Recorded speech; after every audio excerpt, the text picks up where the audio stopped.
Timer na siya.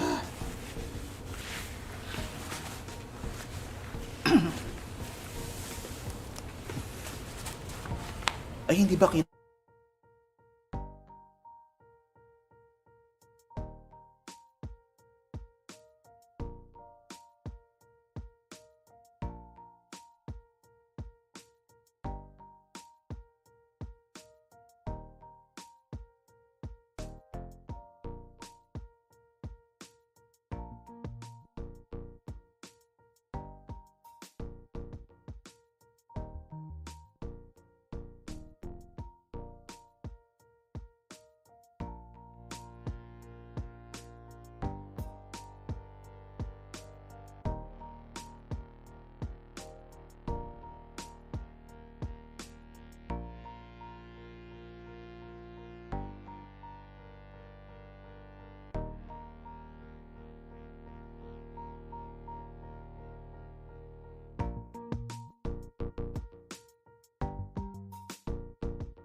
because it's been almost 3 months since we held our last career talks. And I do hope you guys missed us. Yep, and I do agree that time flies. Time really does fly fast. And I know that some of our viewers are actually very eager to ask their questions, and hopefully we will be able to answer all of them. But first, let's do this recap. So Angel, can you tell us more about this career talk? This is going to be for the benefit of our first-time viewers, especially for those who just recently joined. Yeah, good question, partners. So, yeah, it will help our first-time viewers understand what this live session is about. So, these weekly career talks or live sessions where we answer questions about Emapta and give career-related advice. So, you want to be part of our company or you want tips, ask about your culture or anything career-related, now is the time to ask about it. Yep. And the best thing about these sessions that we have right now is that you can win by just asking questions. All you have to do is send in your questions through the chat along with our official hashtag Emapta experience. And by doing so, you can actually win 500K. No, I'm sorry, I stand myself corrected. That is 500 pesos GCash by the end of this live session or our program. And who knows, one of you may be our lucky winner. So again, I repeat myself, that is 500 pesos GCash, not 500K. Wow, easy 500, 500 pesos. So guys, don't be shy to send in those questions and please stay tuned because we'll announce our winner by the end of this live session. So make sure to stay tuned. Alright, so let's get started. Okay, but just before we get started, I'll ask my co-host here first. So we know that Valentine's is next week, and February is actually loved as the love month. Now, my question is, what is love for you, and how do you show love to your workmates? Not in a romantic way, but in a kind and caring, passionate way.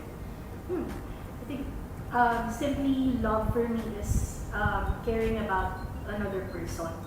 And in the workplace, so siguro physically, like in an office, and this has been parang years ago because I started working from home even before the pandemic. Pero I'm the type kasi to go around workstations, cubicles, and check in with everyone, parang chit-chat, ganyan, kamusta, and if they need anything, kahit casual kwentuhan, but also work-related questions, and I know that I'm able to help them, then I help them, and sometimes pa yung parang sharing of best practices, of course, yeah. I think that's how I show my love to my workmates. How about you, partner?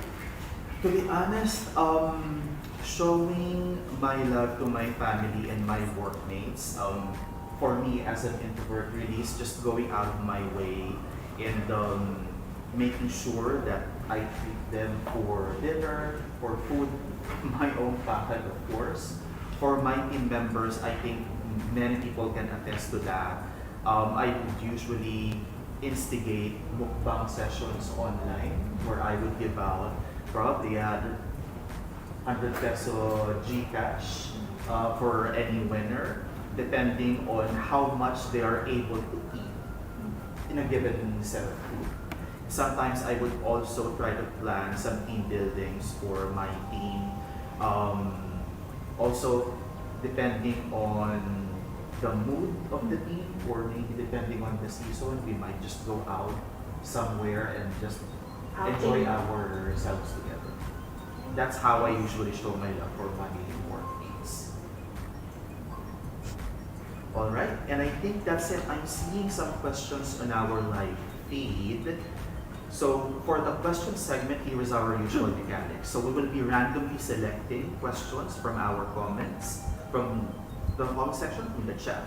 And please remember that this session only runs for 30 minutes only. And if you run out of time, don't worry, we will be able to tackle all of them on the next live session. But for now, let's try to read the questions we have here first. So, I am based in the Philippines, but can I apply for an opening in other countries and vice versa?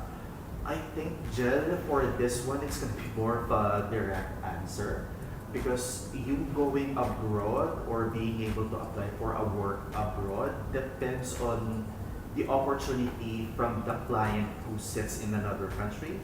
If that role is open for working abroad, that makes sense, right? Yes. Am I not mistaken? Yeah, sure. I'm actually reminded of this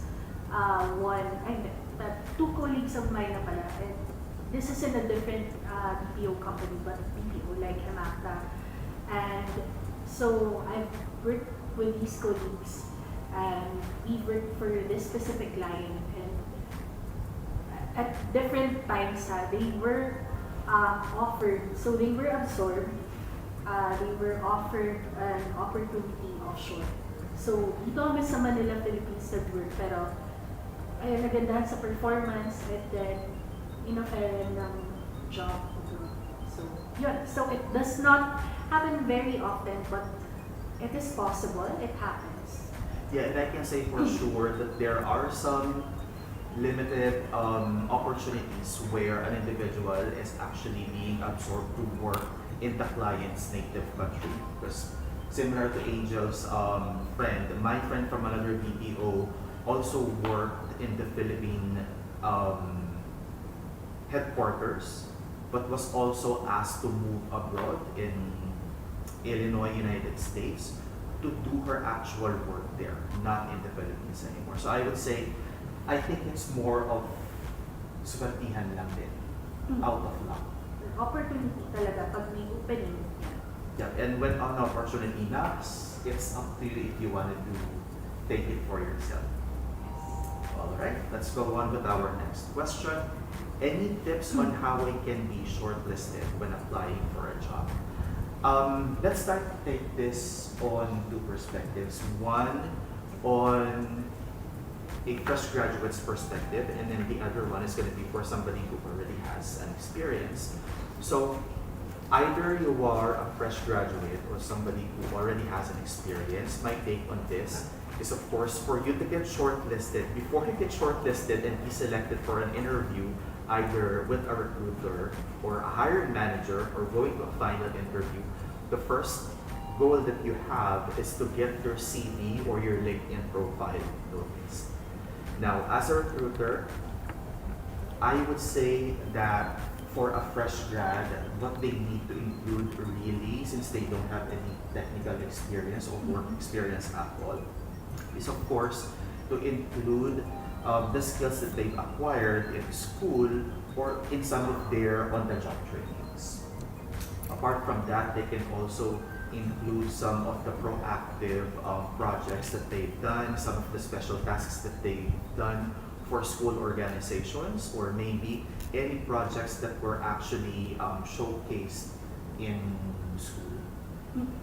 And for somebody who already has an experience working, and we will all agree on this, Jel, that you have to make sure that all of your companies are actually listed down from the top, the most recent, and then down the oldest, together with your skills. And you have to make sure that you've listed down all the details, all the special tasks that you've done, the very nitty-gritty detail of everything that you're doing. Right, so just to sum it up, I think two components in having a successful application process or being shortlisted when you're applying for a job, even if it's not in Emapta. I think the two things would be, first, of course, is to prepare a really good CV or resume. So it has to be attractive. It has to be noticed by the gatekeepers in the recruitment process, which are the recruiters, headhunters, staffing associates, however you call them. They have to notice it. And just to solidify that statement, paano ba yung attractive resume? So your skill set should definitely be there. Highlight your achievements in the company. And yun nga, if you're a fresh grad, your trainings during your OJT and technical skills as well. And then the second component Ian, is of course the interview itself. So whether it's virtual, whether it's in person. So I think the universal rule when you're interviewing is to be confident. You put your best foot forward and of course do your homework. Research about the company, read the job description, make sure you understand it, and then showcase your great personality to the recruiter or the hiring manager. Right. And as a hiring manager and as a recruiter as well, one thing that I can tell you guys is that if the interview is online, you have the great opportunity of creating your cheat sheets. Unlike in an actual or face-to-face interview setup, where Yes. you're not going to be able to carry out a notebook or piece of paper or even an index card for you to read on. Very candid, syempre, in person interview. Right, right. Of course, I know that. I already did that in some of my online interviews as well. But yeah, really, if your interview is happening online, I think you have the capability of maybe just putting on a quick cheat sheet, not for you to read through the whole script, but rather just to serve as a guide on how you're gonna say that more effectively, and just to have a more chronological order of answers as you go through the formal conversations during the interview. Right, we have our third question here. What makes Emapta different from other BPOs?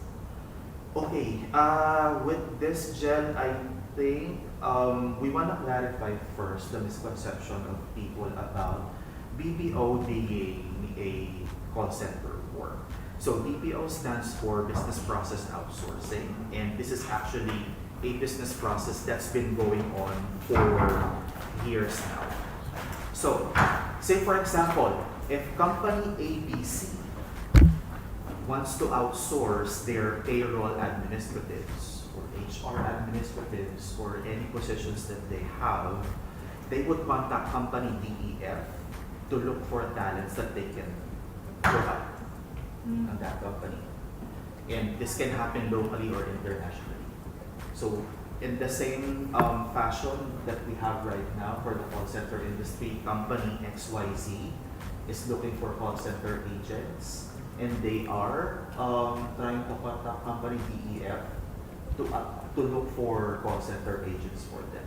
So BPO is a process, it's not call center work. And it's not limited to call center agent positions. So there are various positions that we have. For example, here in Emapta, we have tons of technical positions, IT positions, like software developers, data analysts, Project managers. yeah. So it's really a variety of job opportunities. BPO is not just limited to call center work.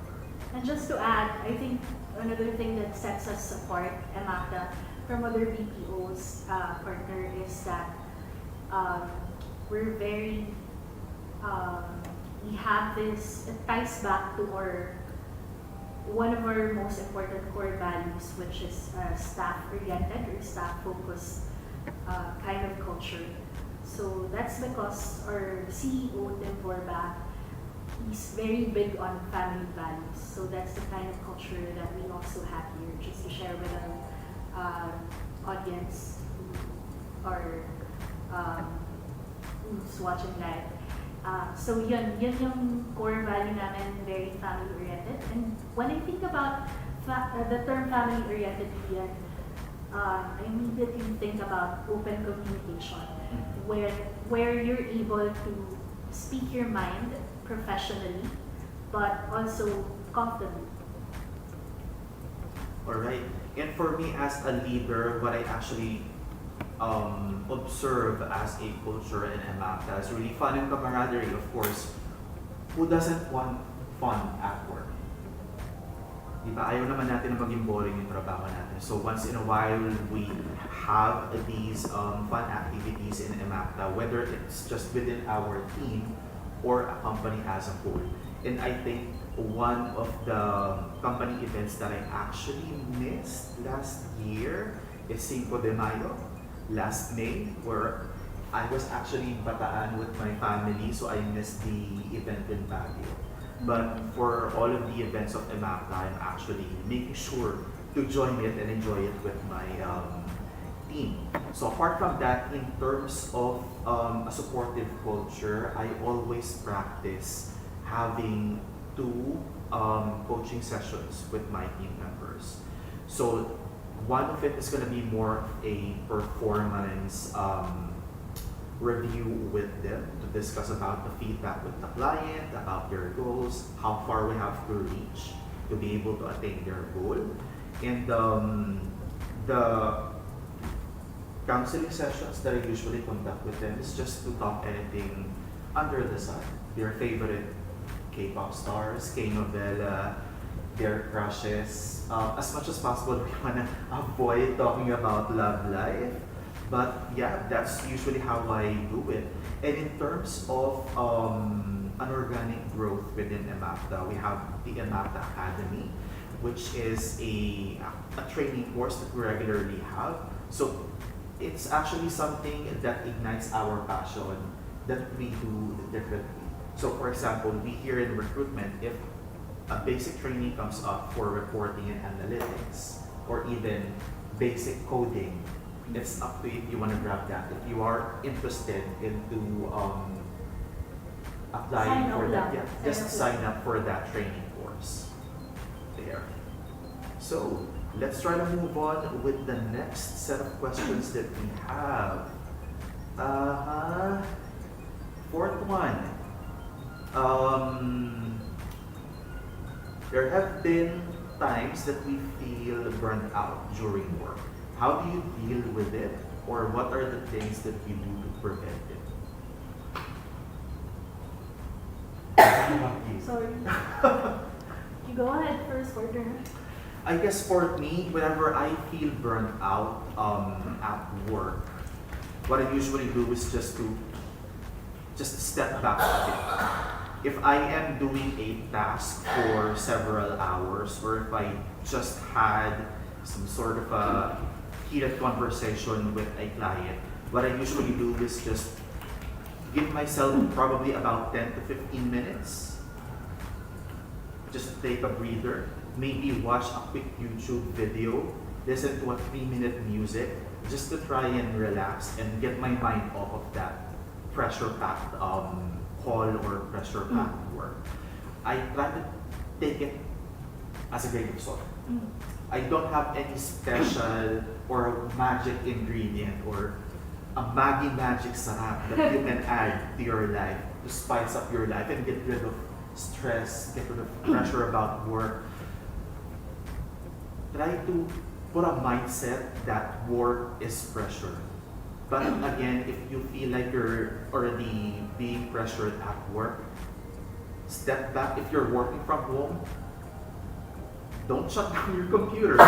Just lock your computer, step away from it. Just take probably a quick 5 to 10 minute break to relax and get your mind off of it and be back and do everything. Easier said than done, but you have to practice it. I can relate. I mean, sino ba naman yung hindi nasa stress? Diba? Kahit you're working from home. Ako, personally, what I do is, sorry about that. Ayun nga, I step out for a little bit, and ako, coffee. Yan. And I try to reorganize my workspace. Parang different, parang yung ambience ba, ganyan. And so physically yung workspace. And I also try to revisit my files kasi minsan, diba, parang ang dami mong ginagawa, hindi mo masyadong na-organize yung files mo. And yes, alam mo yan, pero yun. So ginagamit ko yung time na yun pag nasa-stress ako para mag-organize. Weird ba yun? Pero that's comforting for me. Actually, and then it after depends nun, on, okay na ako. you know, what works for you, to be honest. For some people, food is their solution. Sometimes they would have ice cream or just probably order something from Jollibee, from Yes. McDonald's, just before they dive in and do their And pressure packed work. coffee. Or probably go to Starbucks. Yep, that's it. So let's move on to our next question. All right. So was there a career setback you faced that you later realized was an advantage? Ladies first. Sure. Yes, of course. And this happened during my younger years. Parang I wanted this specific position. And siguro because I was younger, masyado akong na-reel in doon. But I took that setback as like a redirection of my skill set or talent. And then I was affirmed because I got promoted to a different position. Not hindi yung specific position that I wanted, but my manager noticed my skill set in this different parang track. And yun, I mean, looking back, parang before, it really was a setback for me because I wanted this specific position na. Pero looking back, it's a good thing pala na nangyari yun. How about you? Me, I want to go back 10 years when I was still in the call center industry. Again, and this is not to put the call center industry down, but what happened to me back then after being in the call center industry for 10 years, I just got burned out and I wanted to take a break. And then back then, I don't really have any plans for myself. What career I want to take on, if I want to jump into another industry or maybe take on another role. Really, I don't have any plans. I just play video games for the 3 months that I don't have any job until one of my friends actually encouraged me to try RPO or recruitment process outsourcing. And luckily, after I embraced that new opportunity, here I am. After 12 years, after being a recruiter, being promoted into a leader, I am now a talent consulting manager and working with you guys in this wonderful industry. I think it's just a matter of you trying to be open to challenges or whatever change that come at your doorstep. All right, I think we only have 2 more minutes. So, I think we can still tackle on just a quick question about AI. So this is actually a question that came for our night shift team. Pabibig question. Do you agree? Oh, pero interesting. Sige, Yeah, go. okay. So, do you fear the emergence of AI or artificial intelligence? Grabe. Pabibo nga. Medyo heavy Pero, alright, sige. Before I dive into my answer, I would just like to share this very fond memory of mine about AI or artificial intelligence. This happened years ago. I had this experience of being able to use a recruitment tool which was backed up by AI. So how it works is, it's just like Spotify. Familiar naman, di ba? I mean, Yeah, I think everyone has Spotify nowadays, YouTube, or whatever streaming media you are using to listen to music or watch videos. Alright, so this tool, Ian, as a recruiter, when you like a specific profile of a candidate or CV or resume, it would then automatically suggest similar profiles. So it makes our jobs as recruiters really easier. So going back to the question, I think, do I fear the emergence of AI? Parang ako no, because I would like to focus on the positives. Parang, I think as individuals, we always have a choice to use AI smartly and not be a slave of it. I agree on not being a slave of it. For me, I would confidently say no, I don't fear the emergence of AI. But also, in a same way, I don't wanna sound super confident and say yes, that I don't fear losing my job in a few years. Pero let's try to go back a few years when the first software was developed back in the 1940s, and that is actually with the intention of trying to advance the way we live in and the way that we do things. So I think there was also a time when the camera is still being developed back in the days where I think people would fear that when somebody takes their pictures, their souls might get captured and taken away. Andun yung takot eh. There's the fear of the unknown, and I think that's the same thing that we're feeling right now with AI. So, as a final thought, I would say that AI was actually made by man, and AI would actually evolve as man evolves. So we just have to embrace the change. That's it. Oh, I'm so sorry guys. 30 minutes have already passed by. But don't worry, as we have said earlier, you can join us again at our next live session. So please ask your friends looking for great career opportunities to join us as well. That's right. So please invite your friends so that they can land their much deserved job. And by the way, we are now on to our much awaited announcement. The announcement is going to be for the lucky commenter who will take on the 500 worth of GCash. I am very careful of this announcement as I don't want to pay a lump sum of money. So are you guys ready? Our awesome tech team has already selected the winner. And the winner for the 500 pesos GCash, drum rolls please. This is going to be, I know this person. Oh, congratulations to Kimberly Kimberly Sangala. Sangala. Congrats. So Kim, alright, we'll be sending you a 500 pesos GCash reward. Just send us your full name, email, and GCash number via private message to claim your prize. And guys, if you didn't win today, don't worry. You can still join our next post-event giveaway. Just make sure to stay tuned on our Facebook page for the mechanics, okay? so to all our viewers, thank you for all of your questions. If you had fun today, please don't forget to tag us on our FB or IG stories at #EmaptaExperience. Hello, Emapta fam.